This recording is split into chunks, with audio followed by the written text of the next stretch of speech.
আমার চোখে দেখা ইউটিউব চ্যানেলে একটি নতুন পর্বে আমি সুপর্ণা চলে এসেছি একটি নতুন ভিডিও নিয়ে। আজকের পর্বে আমরা জেনে নেব ফাল্গুন মাসে শুক্লপক্ষের আমলকি একাদশীর ব্রত মাহাত্ম্য। এই একাদশীর নাম আমলকি। বিষ্ণুলোক প্রদানকারী রূপে এই একাদশী বিশেষভাবে মহিমান্বিত।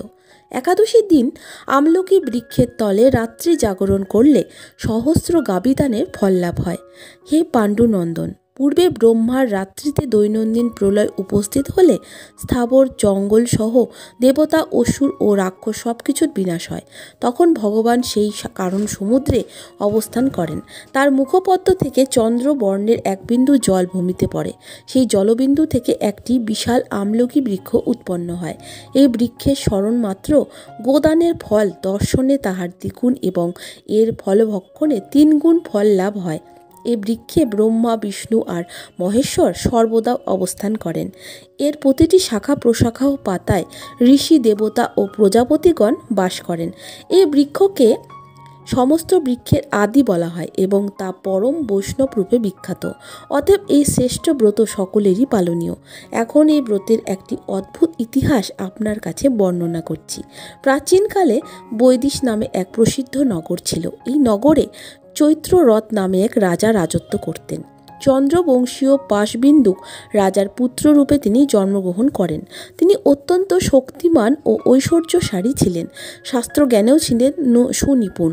তার রাজ্যের সর্বত্রই মনোরম আনন্দপূর্ণ এক দিব্য পরিবেশ লক্ষ্য করা যেত। প্রজারা ছিলেন বিষ্ণু ভক্তি পরায়ণ। সকলেই একাদশী ব্রত পালন করতেন। তার রাজ্যে কোনো অভাব অমঙ্গল ছিল না। এইভাবে প্রজাদের নিয়ে রাজা চৈত্র রথ সুখে দিন যাপন করতে থাকেন। একসময় ফাল্গুনী শুক্লপক্ষের দ্বাদশী যুক্তা আমলকি একাদশী তিথি সমাগত হওয়ায় রাজ্যের সকলে এই ব্রত পালনের সংকল্প করলেন। ওই দিন প্রাতঃ স্নানের পর প্রজাদের নিয়ে রাজা ভগবান শ্রী বিষ্ণুর মন্দিরে যান। সেখানে সুবাসিত জলপূর্ণ কলস, ছত্র, বস্ত্র, পাদুকা, পঞ্চরত্ন ইত্যাদি দিয়ে সাজিয়ে স্থাপন করেন। তারপর ধূপ দীপ দিয়ে যত্ন সহকারে মুনি ঋষিদের দ্বারা শ্রী পরশুরাম মূর্তি সমন্বিত আমলকির পূজা করেন। হে পরশুরাম, হে রেণুকার সুবর্ধক, হে ধাত্রী, হে পাপ বিনাশিনী আমলকি, তোমাকে প্রণাম। আমার অর্ঘ্য জল গ্রহণ করো। এইভাবে দিনে যথাবিধি পূজা, স্তব স্তবী, নৃত্য গীত করে রাজা ভক্তি ভরে সেই বিষ্ণু মন্দিরে রাত্রি জাগরণ করতে লাগলেন।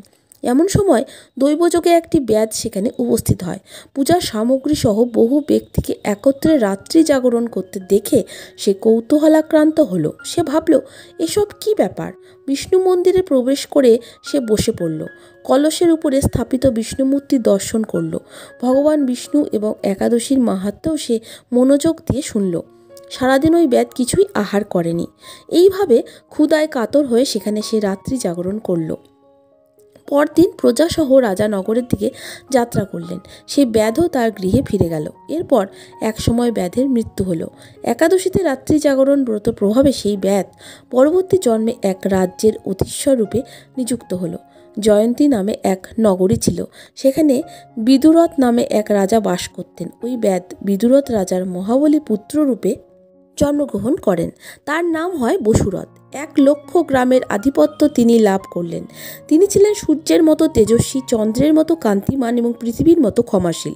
বিভিন্ন সদ্গুণে ভূষিত বসুরথ পরম বিষ্ণুভক্তি পরায়ণ হন। এই মহাদাতা রাজা একবার শিকার করতে গিয়ে পথ ভুলে যান। গভীর জঙ্গলের মধ্যে ক্ষুধায় পীড়িত হয়ে তিনি ক্লান্তিবশত শুয়ে পড়েন। এমন সময় কতকগুলি পর্বত নিবাসী রাজার কাছে এসে নানাভাবে উৎপীড়ন করতে থাকে। রাজাকে তাদের শত্রু মনে করে তারা তাকে হত্যা করতে চেষ্টা করে। পূর্বেই রাজা আমাদের পিতামাতা, পুত্র পৌত্র সবাইকে মেরে ফেলেছে, আমাদের গৃহ ছাড়া করেছে। এই রকম বলতে বলতে তারা রাজাকে হত্যা করতে উদ্যত হয়। তারা বিভিন্ন অস্ত্র শস্ত্রে তাকে আঘাত করতে থাকে, কিন্তু আশ্চর্যের বিষয় তাদের সকল প্রচেষ্টা ব্যর্থ হয়। রাজার কোনো ক্ষতি তারা সাধন করতে পারেনি। তখন রাজার শরীর থেকে নানা অলঙ্কারে বিভূষিত এক পরমা সুন্দরী স্ত্রী মূর্তি আবির্ভূত হন। মহাশক্তি ধারিণী ওই নারী অল্প সময়ের মধ্যেই সকল পাপীকে নিধন করল। রাজার নিদ্রা ভঙ্গ হলো। এই ভয়ানক হত্যাকাণ্ড দেখে রাজা অত্যন্ত বিস্মিত হলেন। তিনি বলতে লাগলেন, আহা, আমার শত্রুদের হত্যা করে কে আমার প্রাণ রক্ষা করলো? এমন কৃপালু কে আছে? আমি তার প্রতি আমার কৃতজ্ঞতা প্রকাশ করছি। এমন সময় দৈববাণী হলো, ভগবান কেশব ব্যতীত শরণাগতকে রক্ষা করবার আর কে আছে? তিনিই শরণাগত পালক। দৈববাণী শুনে তিনি ভক্তিযুক্ত চিত্তে গৃহে ফিরে এলেন। তারপর প্রজাসহ মহাসুখে ইন্দ্রের মতো নিষ্কণ্ঠক রাজ্য ভোগ করতে লাগলেন। বশিষ্ঠ বললেন, হে রাজন, যে মানুষ এই পরম উত্তম আমলকি একাদশী ব্রত পালন করেন তিনি নিঃসন্দেহে বিষ্ণুলোক প্রাপ্ত হন। বন্ধুরা, এখানে আমার আমলকি একাদশী ব্রত মাহাত্ম্য শেষ হলো। ভিডিওটি প্রথম থেকে শেষ অবধি দেখতে ভুলবে না, আর চ্যানেলটিকে লাইক, শেয়ার, কমেন্ট করে আমার পাশে থাকবে।